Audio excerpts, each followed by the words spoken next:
Pendant que vous suivez les compétiteurs luttant pour chaque fraction de seconde sur les circuits, une bataille bien plus discrète et calculée se déroule dans les couloirs de la Formule 1.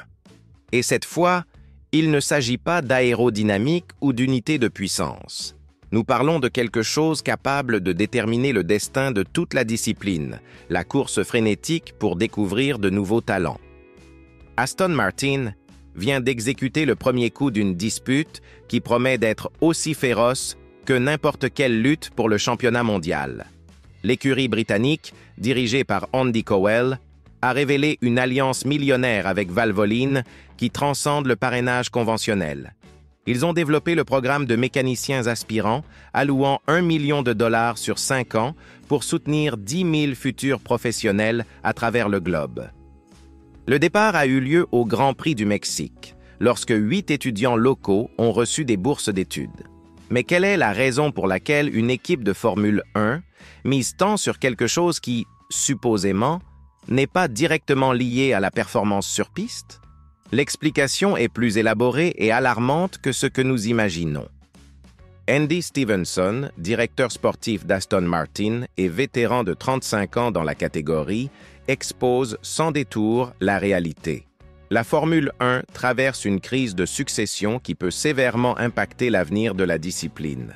Les mécaniciens expérimentés vieillissent, beaucoup se marient, fondent des familles, et la routine de 24 courses annuelles devient intenable pour une portion considérable des spécialistes.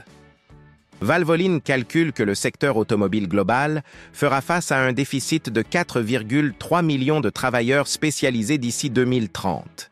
En Formule 1, cette réalité approche déjà. Stevenson a commencé sa trajectoire dans la catégorie en 1991 comme mécanicien chez Jordan, gravissant toute l'échelle hiérarchique jusqu'à atteindre sa position actuelle. Son parcours illustre parfaitement tant les opportunités que les obstacles de la profession.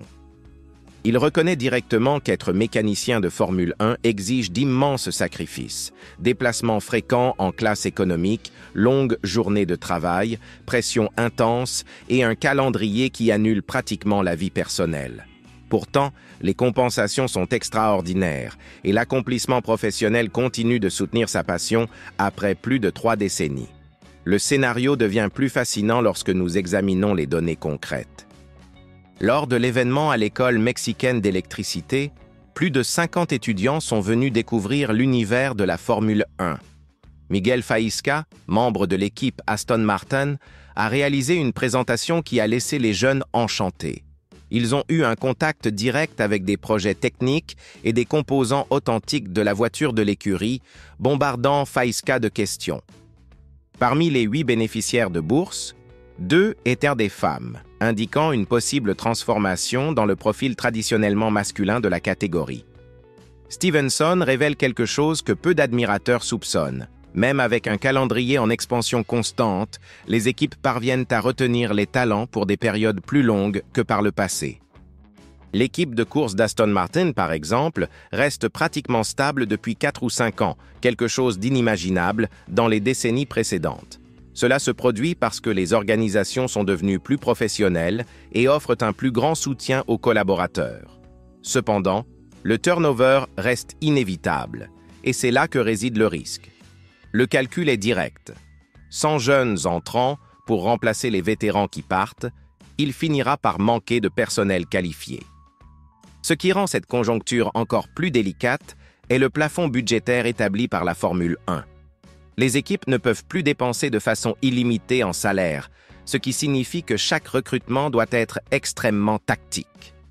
Aston Martin a développé une solution inventive, le programme Formule 1 Evolution, où il recrute de jeunes talents pour travailler avec des voitures plus anciennes, les formant en dehors du plafond budgétaire.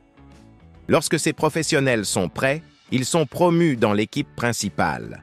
C'est un investissement à long terme que d'autres écuries observent certainement avec intérêt.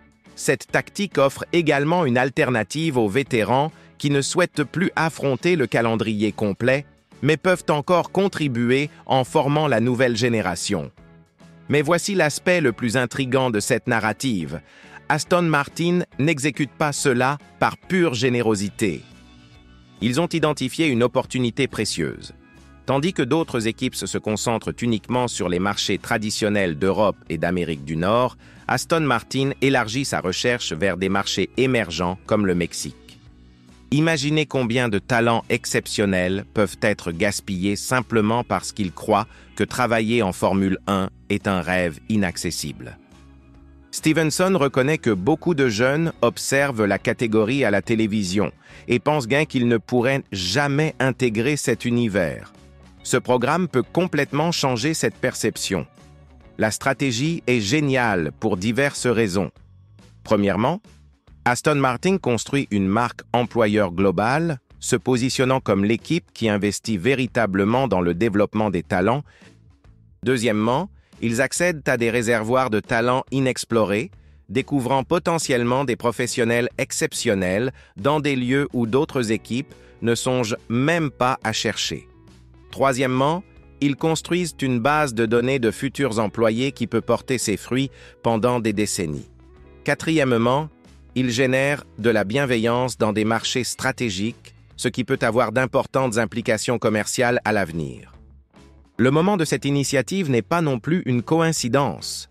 Avec Fernando Alonso et Lance Stroll formant le duo de pilotes d'Aston Martin, l'équipe vit une période de croissance et d'ambition renouvelée. L'investissement dans les ressources humaines complète parfaitement les investissements en infrastructures et technologies que l'équipe réalise ces dernières années. C'est une approche intégrale qui reconnaît que le succès en Formule 1 dépend autant des personnes que des machines. Gustavo Schmidt, vice-président des opérations mondiales de Valvoline pour l'Amérique latine, précise que le Mexique n'est que le début. Le plan est d'étendre le programme au monde entier, impactant des milliers de mécaniciens à travers des bourses, des formations et des outils. Si cela se concrétise réellement, Aston Martin aura créé un réseau mondial de talents que d'autres équipes envieront profondément. Valvoline, quant à elle, renforce sa présence sur un marché extrêmement valorisé par les constructeurs automobiles. Maintenant, considérez les implications à long terme.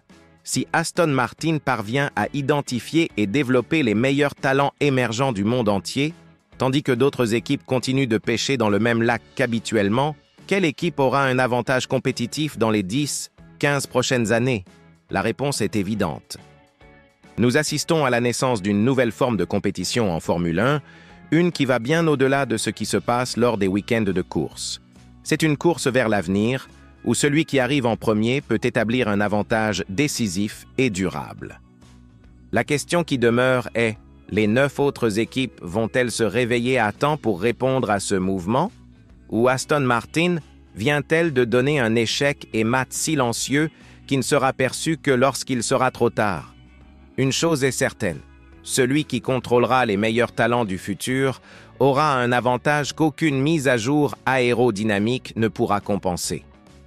Et vous, que pensez-vous de cette stratégie d'Aston Martin?